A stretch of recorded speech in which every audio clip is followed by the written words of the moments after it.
మాజీ SIB chief Prabhakar రావును SIT బృందం ప్రశ్నిస్తోంది. ప్రభాకర్ రావు విచారణ ప్రక్రియను జాయింట్ ఎస్ఐపి తప్సీర్ ఇక్బాల్ పరిశీలించారు. క్లౌడ్ పాస్వర్డ్ మార్చి సిట్ బృందానికి ప్రభాకర్ రావు ఇచ్చారు. సిట్ బృందానికి ప్రభాకర్ రావు క్లౌడ్లో కీలక ఆధారాలు లభించాయి. క్లౌడ్ ఆధారాలతో ప్రభాకర్ రావును ప్రశ్నిస్తున్నారు సిట్ అధికారులు. 26 హార్డ్ డిస్క్లు ధ్వంసం చేసినట్లు ఇప్పటికే గుర్తించారు. 7 కొత్త హార్డ్ డిస్క్లను రీప్లేస్ చేయడంపై ప్రభాకర్ రావును సిట్ అధికారులు ప్రశ్నిస్తున్నారు. రివ్యూ కమిటీ అనుమతి లేకుండా ఫోన్ ట్యాపింగ్ ఎవరి కోసం చేశారని సిట్ ప్రశ్నలు సంధిస్తోంది. రాజకీయ నేతలు, వ్యాపారవేత్తల ఫోన్లను ఎందుకు ట్యాపింగ్ చేశారని ప్రభాకర్ రావును సిట్ ప్రశ్నించింది. రైట్, దీనిపై పూర్తి వివరాలు అందించడానికి ఫీల్డ్ రిపోర్ట్లో మా ప్రతినిధి కుమార్ సిద్ధంగా ఉన్నారు. కుమార్, సిట్ ప్రశ్నల్ని ఎలా చూడాలి? సో ఈ అంశంపై మీరే మాట్లాడతారు. Thank you Chandu. మాజీ ఎస్ఐబి చీఫ్ ప్రభాకర్ రావుని ప్రస్తుతం సిట్ అధికారులు అయితే విచారిస్తున్నారు. ముఖ్యంగా నిన్న ఏదైతే సుప్రీంకోర్టు ఇచ్చిన ఆదేశాల మేరకు ఈరోజు ఉదయం 11 గంటలకు ఏదైతే జూబ్లీహిల్స్ ఏసీపీ వెంకటగిరి ముందు మాజీ ఎస్ఐబి చీఫ్ ప్రభాకర్ రావు అయితే లొంగిపోవడం జరిగింది. ముఖ్యంగా ఈరోజు ఉదయం నుంచి కూడా విచారణ అయితే కొనసాగుతూనే ఉంది. ముఖ్యంగా చూసుకున్నట్టయితే ఇందుట్లో ప్రధానంగా ఈ విచారణలో ఏదైతే ఐక్లౌడ్కి సంబంధించి కొన్ని ఆధారాలు కూడా ఇప్పటికే సిట్ అధికారులు అయితే సేకరించారు. అయితే ప్రభాకర్ రావు కూడా తన ఐక్లౌడ్కి సంబంధించిన పాస్వర్డ్లు రీసెట్ చేసి మరి ఇటు సిట్ అధికారులకు అందించిన నేపథ్యంలో దాన్ని మొత్తం కూడా పూర్తిగా వెరిఫై అయితే చేశారు.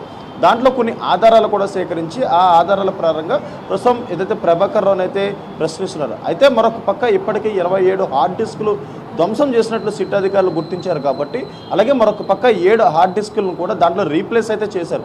దానికి సంబంధించి కూడా ప్రస్తుతం సిట్ అధికారులు అయితే ప్రభాకర్ రావుని ప్రశ్నిస్తున్నారు.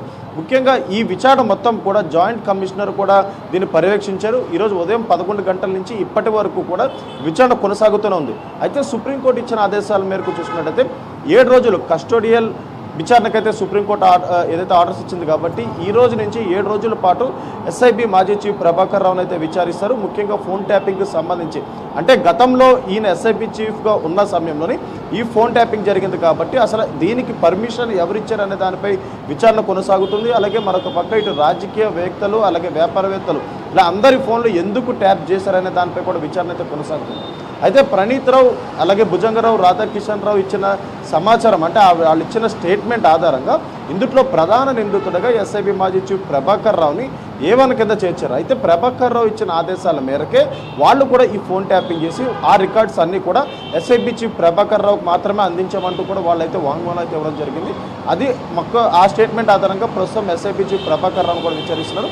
అసలు ఈ ఫోన్ ట్యాపింగ్ ఎందుకు చేయాల్సి వచ్చింది, మీకు ఈ ఫోన్ ట్యాపింగ్ చేయమని ఎవరు ఆదేశాలు జారీ చేశారనే దానిపై విచారణ అయితే కొనసాగుతుంది.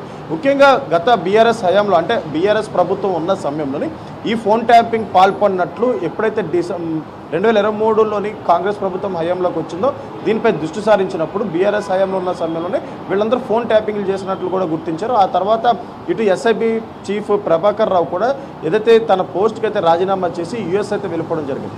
ఆ తర్వాత పోలీసులు కూడా ఈ ఎస్ఐబి చీఫ్ ప్రభాకర్ రావును ఇండియాకి రప్పించేందుకు శతవిధాలా ప్రయత్నించారు. ఆ తర్వాత రెడ్ కార్నర్ నోటీసులు జారీ చేసిన తర్వాత ఆయన హైదరాబాద్కి తీసుకొచ్చి ముందుగా కొన్ని రోజుల పాటు విచారణ అయితే చేశారు. ఆ విచారణలోని ప్రభాకర్ రావు ఎటువంటి సమాధానాలు అయితే ఇవ్వలేదు. ఇటు పాస్వర్డ్లు కావచ్చు, ఫోన్లు కావచ్చు, హార్డ్ డిస్క్లు కావచ్చు, లేదంటే ఫోన్ ట్యాపింగ్కి సంబంధించి డేటా కావచ్చు, వీటన్నిటిపై ఇప్పుడు ఎలాంటి సమాధానాలు ఇవ్వకపోవడంతో కూడా ఇటు పోలీసులు కూడా సుప్రీంకోర్టును అయితే ఆశ్రయించారు. దీనికి సంబంధించి నిన్న సుప్రీంకోర్టులో విచారణ కొనసాగిన తర్వాత ఈ రోజు నుంచి 7 రోజుల కస్టడియల్ విచారణకైతే అనుమతించింది. అయితే ఫిజికల్ టార్చర్ చేయకుండా అలాగే ఇంటి భోజనం అనుమతించేలాగైతే కొన్ని కండిషన్స్ పెడుతూ కూడా ఏదైతే ఆర్డర్స్ అయితే పాస్ చేసింది. అయితే ఈ ఫోన్ ట్యాపింగ్ సంబంధించి 7 రోజుల పాటు ఏదైతే ప్రభాకర్ రావుని అయితే విచారిస్తారు. ప్రభాకర్ రావుని విచారించిన తర్వాత అతను ఇచ్చిన సమాచారం ఆధారంగా ఈ కేసులో ఇంకా ఎవరున్నారంటే పై వ్యక్తులు చెప్పండి ఇటు పోలీస్ డిపార్ట్మెంట్ కావచ్చు, ఎస్ఐబి కావచ్చు, ఇలాంటి ఏదైతే ఫోన్ ట్యాపింగ్ చేయరంటూ కూడా చెప్తున్న పరిస్థితి ఉంది. ఈ నేపథ్యంలోనే ఇటు అంటే బడా రాజకీయవేత్తలు ఎవరైనా ఇటు ఫోర్సిబుల్గా అంటే వీళ్ళని ఒత్తిడి చేసి ఏదైతే ఈ ఫోన్ ట్యాపింగ్ చేయించారన్న దానిపై ఇంకా విచారణ కొనసాగుతుంది కాబట్టి 7 రోజుల పాటు ప్రభాకర్ రావుని విచారిస్తే అతనిచ్చిన సమాచారం ఆధారంగా మరికొన్ని అరెస్టులు జరిగే అవకాశం అవుతుంది. అయితే బీఆర్ఎస్లోని అగ్రనేతలు హస్తం కూడా దీంట్లో ఉన్నట్లయితే ప్రస్తుతం తెలుస్తున్న నేపథ్యంలో అంటే గతంలో విచారణలో కూడా బీఆర్ఎస్లో అగ్రనేతల హస్తం ఉందని కూడా ఇటు ప్రభాకర్ రావు చెప్పిన నేపథ్యంలోనే వాటిపై కూడా దృష్టి సారించి 7 రోజుల పాటు ప్రభాకర్ రావుని పూర్తిగా విచారిస్తారు. అయితే 7 రోజుల విచారణ తర్వాత మరొకసారి సుప్రీంకోర్టు దీనిపై ఒక కీలక నిర్ణయం తీసుకుంటుంది. ముఖ్యంగా ఫోన్ ట్యాపింగ్ ఇప్పటికే సుదీర్ఘంగా విచారణ జరిగింది. చివరి దశలో ఫోన్ ట్యాపింగ్ కేసు అయితే ఉంది కాబట్టి ఇటు సమాచారం అంటే ప్రభాకర్ రావు ఇచ్చే సమాచారం ఆధారంగానే ఈ కేసు ఒక కొలుక్కొచ్చే అవకాశం అవుతుంది. అయితే బీఆర్ఎస్లో కావచ్చు, లేదంటే వేరే పార్టీలో కావచ్చు, కొన్ని అగ్రనేతల పేర్లు బయటకు వచ్చే అవకాశం ఉంది. అయితే మరికొన్ని అరెస్టులు కూడా జరిగే అవకాశం అయితే ఉందని చెప్పొచ్చు. Right Kumar, thank you.